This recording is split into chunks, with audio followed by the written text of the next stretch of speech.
Jesus says, "The greatest in the kingdom of heaven are those who are like little children." The disciples asked Jesus, "Who is the greatest in the kingdom of heaven?"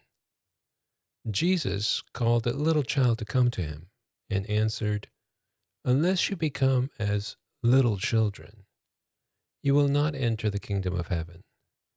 Those who humble themselves as this little child is the greatest in the kingdom of heaven." Why did the disciples ask Jesus this question? Because they wanted to know who was greatest among the disciples. Each of them were thinking they were better than the others and trying to figure out who was the greatest. But Jesus answers them by saying that no one who thinks about how great they are is great at all. Think of a little child.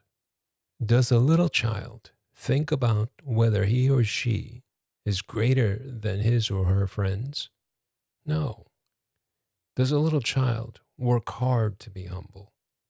Unlike most adults who try to be, who strive to be humble, a little child is simply humble.